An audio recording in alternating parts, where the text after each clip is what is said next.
60 करोड़ से अधिक श्रद्धालु आस्था की डुबकी लगा चुके हैं, लेकिन सीपीसीबी की रिपोर्ट ने तहलका मचा दिया है कि गंगा इतनी प्रदूषित हो चुकी है कि वो स्नान करने लायक नहीं बची है। इस दावे के बीच पद्मश्री डॉक्टर अजय सोनकर ने एक बड़ा खुलासा किया है। बताया कि उनका दावा है कि 60 करोड़ से अधिक लोगों के नहाने के बावजूद गंगा पूरी तरह से कीटाणु मुक्त है।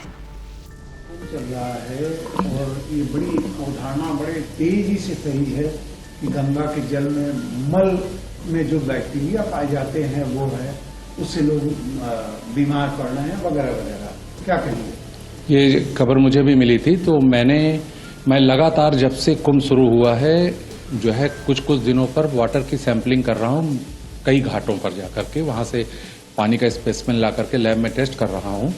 तो आज तक मुझे इस तरह की बैक्टीरियल ग्रोथ जो कि रोगमय हो ये मुझे देखने को नहीं मिली। ये दावा कैसे कर रहे हैं? ये मैंने सैंपल जो है पानी का ला करके जो स्नान करने वाले घाट है वहां से ला करके मैंने एनालाइज किया। मैं भी आपको उसको डिमॉन्स्ट्रेट करके भी दिखा सकता हूँ। और तो हुआ ये कि कल जब परसों ये रिपोर्ट आई तो कल शाम को मैंने जा करके संगम के जो नोज है वहां से और अरैल घाट के जगह से 5 घाटों से वाटर सैंपल लिए।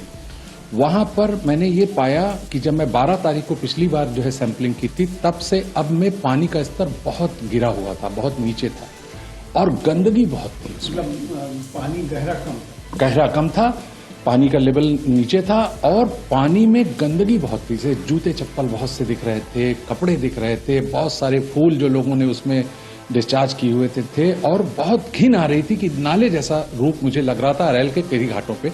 तो जब मैंने वहां का जो दृश्य देखा तो मेरे को ऐसा लगा कि वास्तव में पानी के सारे पैरामीटर्स बदल गए हैं और ये बहुत खराब कंडीशन में होगा। तो लेकिन मैंने बहुत ही प्रिसाइज तरीके से वहां से वाटर सैंपलिंग की, एग्जैक्ट वही जगह पे जहां पे लोग नहा रहे थे लगातार। 5 जगहों से मैंने सैंपल लिया, मैं लेकर के यहाँ लैब आया। आते ही सबसे पहले जब मैंने प्राइमरी उसकी टेस्ट की तो सबसे पहले मैंने उसकी पीएच वैल्यू देखी, क्योंकि पीएच कोई भी पानी में अगर बैक्टीरियल ग्रोथ बढ़ जाए तो बैक्टीरिया उसके अंदर एसिड बनाता है, लैक्टिक एसिड और ऑर्गेनिक एसिड वो प्रोड्यूस करता है एज ए बाय प्रोडक्ट, तो पानी एसिडिक हो जाता है। पानी किसी भी हालत में एसिडिक ही होगा अगर जहां बैक्टीरियल ग्रोथ है। तो देख करके मैं चमत्कृत हो गया कि वो पानी एल्कलाइन था। अभी मैं आपको संगम का पानी भी टेस्ट करके दिखाता हूं कि जैसे ही उसकी पीएच वैल्यू देखी तो 8 प्लस उसकी जो है पीएच वैल्यू थी। तो मैं सरप्राइज हो गया कि अगर इसमें इतनी भयानक तरीके से जैसा कि कहा जा रहा है अगर बैक्टीरियल ग्रोथ है तो पानी अल्कलाइन कैसे है। उसके बाद मैंने उसके अंदर बहुत सारी चीजें, उसका नाइट्रोजन, उसके अंदर अमोनिया, दूसरी चीजें जितनी भी मैं अपने लैब में मेरी फैसिलिटी थी मैंने टेस्ट किया। और जब मैंने अपने माइक्रोस्कोप के नीचे उसको देखा, अभी मैं आपको पानी संगम का दिखाता हूं, तो उसके अंदर मुझे 99% बैक्टीरिया मरे हुए सिर्फ दिखाई दिए, डेड। हाँ, और वो बैक्टीरियोफेज का इम्पैक्ट था जो मैंने इसके पहले रिपोर्ट दी थी कि बैक्टीरियोफेज गंगा के पानी में पाया जाता है। तो जैसे ही बैक्टीरियल ग्रोथ होती है बैक्टीरियोफेज पैदा होते हैं और वो सारे बैक्टीरिया को मार देते हैं अपना जेनेटिक मटेरियल उसमें इंसर्ट करके। तो इसका मतलब कि बैक्टीरियोफेज ने अपना काम किया और जहां गंदा पानी दिख भी रहा था वो भी शुद्ध कर दिया।